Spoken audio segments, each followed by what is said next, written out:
un défi dans cette entrevue. Est-ce que vous pouvez en 40 secondes me dire, c'est vrai qu'avant, quand il y avait un chef d'État en France, on se disait il est gaulo-mitterrandien, le général de Gaulle, François Mitterrand, Jacques Chirac aussi, par exemple, dit-on qu'il y avait une politique arabe de la France, qui n'était pas calquée sur la politique américaine. Et puis rupture avec Nicolas Sarkozy, ensuite avec François Hollande, aujourd'hui Emmanuel Macron, on ne sait plus trop. Vous, c'est quoi votre colonne vertébrale? Alors, les trois là, d'abord, disons que les trois là étaient atlantistes, ouais. pas moi. Si je devais à tout prix me rattacher à la tradition d'autres, je me sentirais beaucoup plus proche de ce qu'a fait François Mitterrand ou le général de Gaulle. Je suis un indépendantiste français. Ni Washington, ni Moscou? Exactement, ni personne. Alors, s'entendre avec tout le monde, c'est l'autre version de l'autre volet de l'affaire. Mais courir derrière les États-Unis d'Amérique, d'abord les États-Unis d'Amérique vous méprisent quand vous faites ça parce que c'est une grande puissance, donc ils méprisent les lèche-bottes. Et bon, non, il faut tracer son chemin, la France a des atouts, il faut s'entendre avec les Russes, c'est des partenaires. Alors, qu'on n'aime pas M. Poutine, c'est une autre question. Personnellement, en Russie, je soutiens un de ses opposants, bon, Sergueï Oudaltsov, le président du front de gauche. Mais c'est pas le sujet, on pactise avec des nations. C'est pas nous qui allons choisir les gouvernements des autres. Pour la paix du monde et la prospérité du monde. On vous écoute, Jean-Luc Mélenchon. Parler avec les Chinois, arrêtez de se coller aux Qataris et aux gens de l'Arabie Saoudite. Eh ben justement, oui, ils sont là. Justement, vous allez écouter, regardez.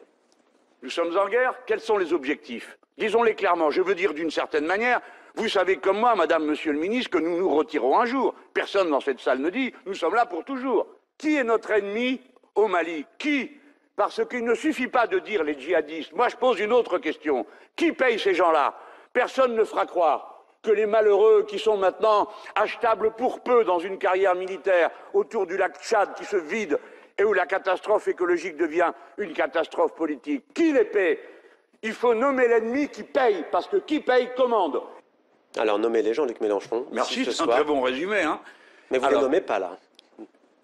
Nous savons, parce que je n'ai pas tous les moyens de savoir, et si je les ai, je ne veux pas rendre plus difficile la situation de mon pays, quand même. Je tiens compte de ça. J'essaye de tenir un cap. Pour ce qui concerne... Alors moi, j'avais posé la question en interviewant, c'est un anglicisme, pardonnez-moi, en posant la question à François Hollande à l'Élysée, c'était un sommet sur Boko Haram.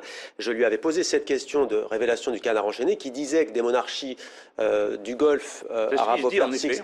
Il m'a dit, je n'ai pas vos informations, et François Hollande répondait aussi via... Ça peut être possible via des associations caritatives. Ça ne m'étonne pas de lui.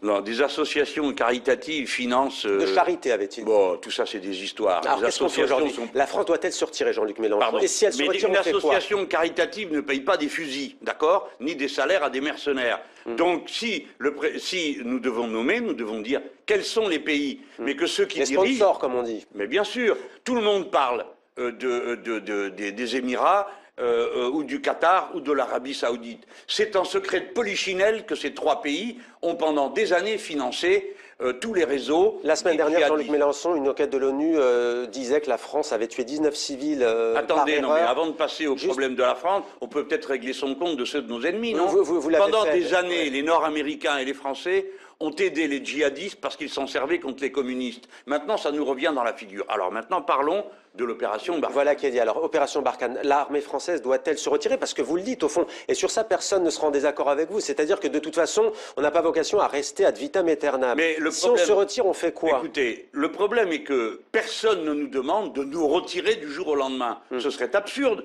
puisqu'une guerre est en cours de route. Il faut donc en régler les causes. La première est diplomatique.